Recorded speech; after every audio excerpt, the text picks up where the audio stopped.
Bonjour. La vidéo d'aujourd'hui est au confluent de plusieurs playlists de cette chaîne. On va tout simplement démontrer l'inégalité triangulaire généralisée sur C.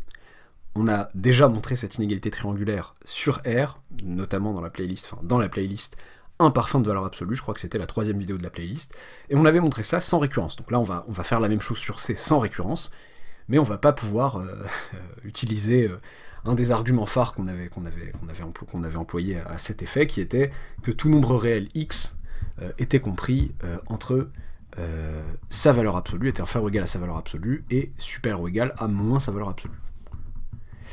Bon, là on est sur C, un nombre complexe Z.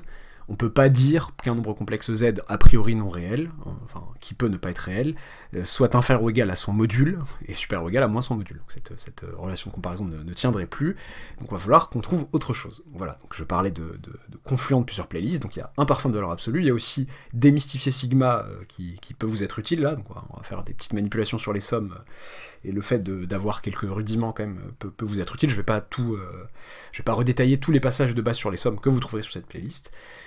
Et du coup, je pense que je mettrai ça dans la playlist vers le supérieur. Je trouve que c'est un bon exo de passage de terminal. Il faut avoir quand même fait des complexes en maths experte, de passage, donc je disais, de terminal vers le supérieur. Je mettrai ça aussi dans d'autres playlists, terminal maths experte, complexe de première année, parce que c'est un bon exo aussi de première année, donc voilà. Je trouve que c'est un exo intersection de pas mal de choses, donc allons-y sans plus tarder. Comment est-ce qu'on peut montrer ça ? Comment est-ce qu'on peut montrer que le module d'une somme de nombres complexes est inférieur ou égal à la somme des modules de ces nombres complexes? Ok, alors, ce qu'on va faire, c'est qu'on va, donc, ça, pour Z1, Z2, Zn complexe, on sait que cette quantité est un réel positif. Le module d'un nombre complexe, en l'occurrence ici d'une somme de nombres complexes, donc d'un nombre complexe, est un réel positif. J'ai un réel positif ici, un réel positif là, puisque c'est une somme de réels positifs, et je veux les comparer. Comparer deux réels positifs, eh bien ça revient à comparer leur carré, par croissance de la fonction carré sur R+. Quel est l'intérêt pour moi de faire apparaître un carré? Eh bien, de dire en fait que le carré du module d'un nombre complexe, donc là j'ai un nombre complexe, le module d'un nombre complexe, le carré du module d'un nombre complexe, je rappelle que le carré du module d'un nombre complexe, c'est ce nombre complexe fois son conjugué. Donc, module de z, le tout au carré, c'est zz bar, pour faire plus simple. Donc là j'ai un nombre complexe, et il faut que je multiplie par son conjugué. Le conjugué de cette somme, donc qui serait ça. Ok. Ce qui est intéressant avec l'opération de conjugaison, c'est que la somme, le conjugué de la somme, c'est aussi la somme des conjugués. Donc là, je me retrouve avec cette somme-là, cette première somme, somme pour k allant de 1 à n des zk, multipliée par somme pour k allant de 1 à n des zk bar. Ok. Et là, on va être très attentif, c'est pour ça que je vous ai parlé du signe somme. Donc là, j'ai un produit de deux sommes. Attention à ne pas écrire somme pour k allant de 1 à n des zk bar. Attention, non, là, j'ai z1 fois z1 plus z2 plus z3 plus zn fois z1 bar plus z2 bar plus zn bar. Donc ça fait beaucoup de termes, en fait. Et donc, en fait, vous vous retrouvez avec la somme pour k allant de 1 à n de la somme pour j allant de 1 à n, je vais pas les appeler i, les indices ici, il y a des complexes dans l'histoire, des zk zj bar, par exemple. Ok, je me retrouve avec cette somme-là. Donc, cette double somme. Donc, dans cette double somme, il y a des indices, il y a des situations où le k et le j vont être égaux, et des situations où ça va pas être le cas. Et je rappelle que ce module au carré, je veux le comparer en fait au carré de cette quantité aussi. Là, je suis en train de m'intéresser au carré de la quantité de gauche, et je vais devoir m'intéresser au carré de la quantité de droite en espérant montrer que le carré de la quantité de gauche est inférieur ou égal au carré de la quantité de droite. Ok, bon, qu'est-ce que je peux faire d'autre ici? Je laisse ça en suspens et je reviens. Le carré de la quantité de droite, lui, somme pour k allant de 1 à n de module de zk, le tout au carré, qu'est-ce que ça me fait?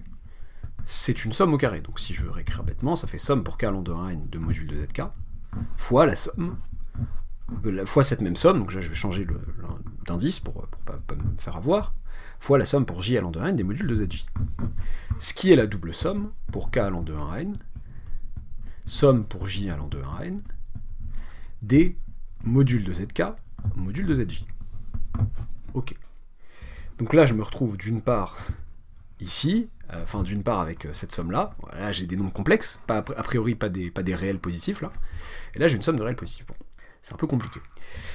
Ce que je peux faire d'intéressant, c'est dire, attendez, dans cette double somme, donc, si je vois une double somme comme un tableau, donc sommé sur les k, k allant de 1 à n ici, bon, je le fais sans vraiment vouloir le faire en fait, je ne vais pas vraiment vous faire apparaître le double tableau, faut voir ça ailleurs, je crois même dans la vidéo la 6ème vidéo de la playlist Démystifier Sigma, je crois que je fais ça, je sais plus, je me trompe peut-être. Donc là je me retrouve avec Z1, Z1 bar, plus Z1, Z2 bar, plus Z1, Zn bar, plus Z2, Z1 bar, plus Z2, Z2 bar, etc., etc. Il va y avoir, eh bien, dans cette somme-là, il va y avoir les termes où le K et le J sont égaux, somme pour K allant de 1 à N des ZK, ZK bar, plus une double somme, en fait, où je vais avoir somme pour K allant de 1 à N, de la somme pour J allant de 1 à N, avec J différent de K, des ZK, ZJ bar. Je me dis, mais que faire avec ça? Que faire avec... Bon, ça, ce qui est sympa quand même avec la première somme, c'est que ZK, ZK bar, ça fait des modules de ZK au carré. Ce qui est plutôt sympathique. Bon. Que je peux retrouver ici par ailleurs. Parce que si je fais le même procédé ici, je peux dire, attendez, mais ça, je vais montrer avec la somme pour K allant de 1 à N, des modules de ZK au carré, des modules de ZK fois modules de ZK, quoi. Ça, c'est quand K et J sont égaux, mais il va rester la double somme de tous les termes qui ne sont pas diagonaux dans ce tableau, en quelque sorte. Somme pour K allant de 1 à N, de la somme pour J allant de 1 à N avec J différent de K, des modules de ZK, modules de ZJ. Que reste-t-il à comparer en réalité? Il reste à comparer, donc ça, cette somme-là, j'ai dit que la somme des ZK, ZK bar, c'est la somme pour K allant de 1 à N des modules ZK au carré, plus donc, est-ce que j'ai la flemme de la réécrire? Non, je vais quand même la réécrire, même tasser, somme pour K allant de 1 à N, de la somme pour J allant de 1 à N avec J différent de K, des ZK, ZJ bar. Donc, ma première quantité, donc le carré qui est là, que je veux comparer au carré qui est ici, donc le carré qui est là, bon bah, c'est cette somme plus cette double somme, et la deuxième quantité, la seconde quantité, c'est cette même somme, on retrouverait la même somme ici, avec et plus cette double somme. Donc, en fait, il s'agit en réalité de comparer cette quantité, cette double somme, avec cette double somme. Je vais m'intéresser à cette fameuse somme pour K allant de 1 à N, de la somme pour J allant de 1 à N, J différent de K, des ZK, ZJ bar, que je peux aussi noter comme ça. Somme pour KJ se baladant entre 1 et N, je peux noter ça comme ça, avec J différent de K, des ZK, ZJ bar. Ok, mais qu'est-ce que je peux faire de sympa avec ça? Ce qui est compliqué, c'est que j'ai envie de faire une comparaison. Ceci est censé être un réel, en fait. Voilà, ce que je dis pas, c'est que là, j'ai un réel qui est égal à ça, qui est un réel positif, en l'occurrence, plus ça. Donc ça, c'est forcément un réel, puisque ça, c'est la soustraction, c'est la différence entre ça et ça. Ça moins ça est égal à cette quantité, qui doit être réelle. Mais comment ça se fait que je le vois pas si bien, là? En fait, je pourrais le voir simplement en me disant, attends, il y a des complexes potentiellement non réels, mais il y a des compensations qui se font. Et je rappelle autre chose, donc ce que j'aime bien avec cet exo, c'est que ça rappelle pas mal de choses sur les nombres complexes, et l'intérêt de pas mal de petites formules, comme le ZZ bar qui est égal à module de Z au carré, et ben j'ai aussi, donc je disais ZZ bar c'est module de Z au carré pour Z complexe, mais j'ai aussi que Z plus Z bar, c'est 2 fois la partie réelle de Z. Si vous faites la somme entre un nombre complexe et son conjugué, vous vous retrouvez avec 2 fois la partie réelle de votre nombre complexe. A plus IB plus A moins IB, si vous écrivez ce forme algébrique avec A et B réel, bah ça fait 2A. Ok, bon, je me dis, mais où est-ce qu'il y aurait des situations comme celle-là? Bah en fait, en réalité, quand vous prenez K et J différents, tous les couples KJ avec K différents de J, et K et J se baladant entre 1 et N, c'est comme si vous me preniez la somme pour tous les K. Alors, KJ différents, l'un peut être plus petit strictement que l'autre, on n'impose rien sur qui est le plus grand entre K et KJ. C'est-à-dire que par exemple là vous avez Z1, Z2 bar, et vous allez aussi avoir Z2, Z1 bar. Mais si je voulais imposer K strictement inférieur à J par exemple, je peux faire ça. Je peux me dire, je prends la somme, et sur cette somme-là, en fait, attention, tout dépend de ce que je vais écrire là, je m'intéresse aux situations où K va être strictement inférieur à J. Ok, pourquoi pas, mais dans ce cas-là, il faut que tu écrives ZK, ZJ bar, plus ZJ, ZK bar. En faisant ça, je m'assure d'avoir tous les termes de cette somme-là. Et seulement les termes de cette somme-là. Je me retrouve avec tous les... Là, en fait, je me retrouve avec tous les couples, tous les produits entre un ZK et un ZJ bar avec K et J différents, mais là, pareil. En imposant K strictement inférieur à J, je pourrais me dire, attends, mais là, en écrivant que ça, tu n'as que les couples où K est inférieur strict à J. Oui, mais sauf que là, je vous restitue son miroir, en quelque sorte. Et avec J, et là vous retrouvez vous retrouvez exactement les couples, enfin vous retrouvez exactement la somme des termes des ZK, ZJ bar avec K et J différents.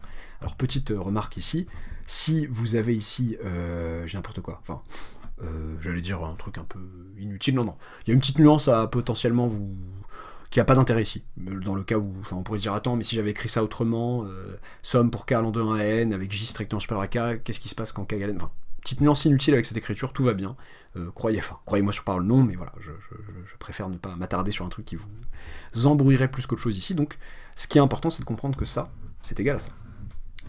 Quel est l'intérêt? Eh bien, l'intérêt, c'est de remarquer que ici, en fait, j'ai un nombre complexe plus son conjugué. Intéressant, ça. Ça me fait, donc j'aurais peut-être dû... Tac. Ouais, je vais réécrire que ça, c'est la somme pour k allant de 1 à n, de la somme pour j allant de 1 à n, j différent de 4, zk, zj bar. Allez hop. Somme pour k allant de 1 à n, somme pour j allant de 1 à n, j différent de k, des zk, zj bar. C'est donc égal à... donc on a dit la somme pour...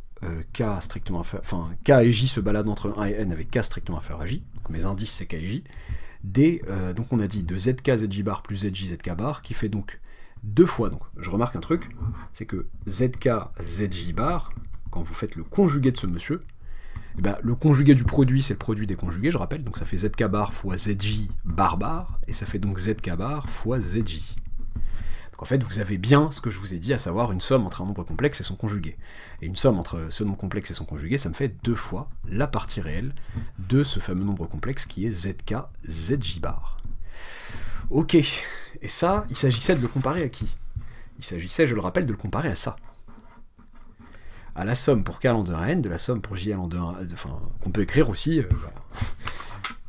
somme, je rappelle, que l'autre terme qu'on cherchait auquel on cherche à le comparer, c'est somme pour k allant de 1 à n, somme pour j allant de 1 à n, j différent de k, des, je l'ai oublié, des zk, module de zk, module de zj. Ok, bon, qu'est-ce qu'on va faire? Là, il y a une histoire de 2, bon, il y a une histoire de module. Alors, déjà, j'ai intérêt à comparer avec du zk zj bar. Est-ce que vous êtes d'accord avec moi pour dire, personne ne parle donc vous êtes d'accord, pour dire que ça, en fait, c'est pareil que... Donc le produit du module, c'est le produit des modules, pardon, c'est le module du produit, et je vais aussi dire que le module de zj, c'est pareil que le module de zj bar. Je vous invite à revoir vos petites propriétés sur les modules, les conjugués, etc.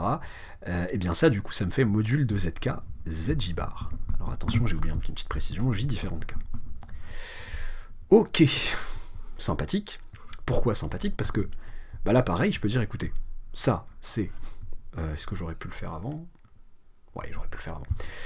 J'aurais pu vous dire que ça, c'était la somme. Donc, pardon, même situation que tout à l'heure. Somme pour k, k et j se baladent entre 1 et n, pardon, avec k strictement inférieur à j, des modules de zk, modules de zj, plus, donc ça, je laisse ça en suspens pour l'instant, plus module de zj, module de zk. C'est un peu bidon, mais j'écris comme ça pour vous habituer. Ok, et donc je me retrouve en fait en réalité, on pourrait me dire, bah là, pourquoi tu t'es cassé la tête? Contrairement à tout à l'heure, bon, je fais vraiment... Un première année aurait fait ça, un première année, voire quelqu'un en milieu de première année aurait fait ça un peu plus vite, là je le fais, j'imagine même les terminales qui me suivent, donc voilà. J'essaye de faire ça à l'intersection de plein de playlists, ce qui explique voilà, que je prenne mes précautions, et en fait, vous remarquez qu'en fait c'est en réalité deux fois la somme qui est là. Tac, tac, des modules de zk, modules de zj. J'ai dit que module de zk, module de zj, c'est pareil que module de zk, zj bar. Et vous retrouvez magie avec ça. Donc ma première somme... En fait, moi j'espère montrer, je rappelle que ça est inférieur ou égal à ça. Hein. Hop, magique. Bah c'est cool, bon bah le 2 là, vous pouvez le sortir. Hein. 2 fois la somme double. Donc somme pour k et j se baladent entre 1 et n avec k strictement inférieur à j des parties réelles de zk, zj bar. Et là vous retrouvez avec 2 fois la somme double, pareil, avec k et j, mes indices, se baladent entre 1 et n et k strictement inférieur à j, des modules de zk, zj bar. Là c'est partie réelle, là c'est module. Je rappelle autre chose, je rappelle que pour tout z appartenant à C, partie réelle de z est inférieure ou égale à module de z. Et même valeur absolue de partie réelle de z est inférieure ou égale à module de z. La partie réelle est un réel, et donc vous pouvez parler de sa valeur absolue, c'est inférieur ou égal à module de z. Je rappelle pour une raison simple en fait, c'est que si vous prenez z égale a plus ib, avec a et b réels, donc sous forme algébrique, eh bien le module de z, je rappelle tout simplement que c'est racine de a carré plus b carré. Donc module de z au carré, bon j'aime bien passer par le carré mais vous n'êtes pas obligé, et la partie réelle de z, donc ça c'est super ou égal en fait, par croissance de la fonction racine sur r+, c'est super ou égal à racine de a carré. Ah oui, a carré plus b carré est super ou égal à a carré, les deux sont réels positifs, j'applique la fonction racine, bah, j'ai ça qui est super ou égal à ça. Et racine de a au carré, je rappelle que la racine d'un nombre réel au carré, ce n'est autre que ça, valeur absolue. Et donc je retrouve avec valeur absolue de a qui est valeur absolue de partie réelle de z, et qui est super ou égal à partie réelle de z. Et donc pareil pour partie imaginaire. Le module d'un nombre complexe est super ou égal aussi à sa partie imaginaire. Ok. Enfin, si vous me dites que pour tout k j entre 1 et n avec k strictement inférieur à j, cette quantité est inférieure ou égale à cette quantité, donc pardon, j'ai mal montré, cette quantité est inférieure ou égale à cette quantité, et bien en sommant, vous allez obtenir que cette somme est inférieure ou égale à cette somme. Enfin, bien vous m'avez établi que la somme pour k allant de 1 à n, j'écris mal, somme pour j allant de 1 à n, j différentes k, je l'ai écrit de la première manière, zk, zj bar, en tant que réel, c'est un réel, qui est inférieur ou égal, ça se voit pas forcément là ici, mais c'est un réel, c'est inférieur ou égal à la somme pour k allant de 1 à n, de la somme pour j allant de 1 à n, j différentes k, des modules de zk, modules de zj. Et donc là, qu'est-ce qu'on a établi? Je rappelle l'enjeu c'était de montrer que ça est inférieur ou égal à ça. Nous avons donc établi que cette quantité, qui est égale à celle-là, est inférieure ou égale à cette quantité, qui est égale à celle-là. Nous avons donc établi que la somme pour k allant de 1 à n de zk en module au carré est inférieure ou égale à la somme pour k allant de 1 à n des modules de zk au carré. Puis, si vous voulez parler de croissance de la fonction racine sur r+, vous pouvez, puis en appliquant, ou alors mon blabla du départ qui était que comparer deux réels positifs revient à comparer leur carré, et bien la somme pour k allant de 1 à n des zk en module est inférieure ou égale à la somme des modules des zk. Et voilà le travail. Bon, alors là j'ai trouvé ça stylé de le faire sans récurrence, ça se montre relativement simplement par récurrence à partir de l'inégalité triangulaire simple entre guillemets, qui dit que pour tout nombre complexe z et z', module de z plus z' est inférieur ou égal à module de z plus module de z'. Ce qui se montre relativement simplement, soit en revenant... Enfin, moi j'aime bien le montrer en élevant en carré de deux côtés, en passant par par le fait que module au carré c'est le nombre complexe façon conjuguée, etc. On fait apparaître des parties réelles. Vous pouvez aussi, si vous voulez vraiment y aller brutalement avec les A plus forme algébrique, ça marche bien aussi. Petite précision, petite remarque, j'avais parlé dans la série sur la valeur absolue, j'avais parlé de la signification géométrique, enfin vite fait, sur la droite des réels de l'inégalité triangulaire. Et bien pour les nombres complexes, si vous me prenez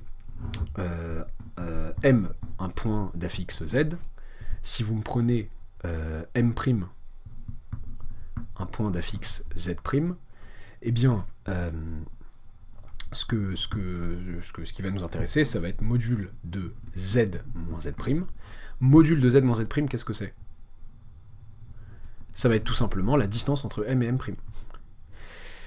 Et la distance entre M et M', ce que ça nous dit tout simplement, c'est qu'elle est inférieure ou égale à, donc la distance MM', donc là j'ai le point O, origine du repère, MM' va être inférieur ou égal à MO plus OM'.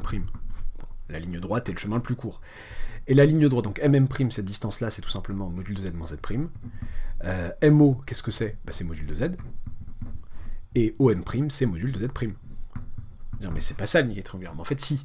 Parce que là, si vous me dites pour tout Z et Z' appartenant à C, vous avez ça, bah, quelqu'un qui veut non pas Z moins Z' en module, mais Z plus Z' en module, bah, il va dire ok, bah, très bien, donc Z moins Z', donc si c'est vrai pour tout nombre complexe Z et Z', c'est valable aussi en remplaçant Z' par moins Z', c'est inférieur ou égal à module de Z plus moins module de Z', enfin module pardon de moins Z', mais le module d'un nombre complexe et celui de son opposé c'est le même. Je rappelle que module de AZ avec A réel, enfin ça revient en même en réalité, je peux même parler de module, hein. Module de Z, Z', c'est module de Z fois module de Z', et le module de moins 1, c'est 1, donc là ça va me faire module de Z', tout simplement. Je blablate beaucoup pour un truc simple, et vous retrouvez avec votre inégalité triangulaire classique. J'aurais pu la montrer sur le schéma en prenant un point d'affixe moins Z' directement, j'ai préféré, je trouve ça plus naturel de faire ça comme ça. Z plus module de Z', voilà. La signification géométrique de l'inégalité triangulaire sur C. Voilà, j'espère que ça vous aura plu. Je verrai dans quelle playlist au pluriel mettre cette vidéo. N'oubliez pas de vous abonner si ce n'est pas encore fait, d'activer la petite cloche des notifications, et à bientôt pour une nouvelle vidéo.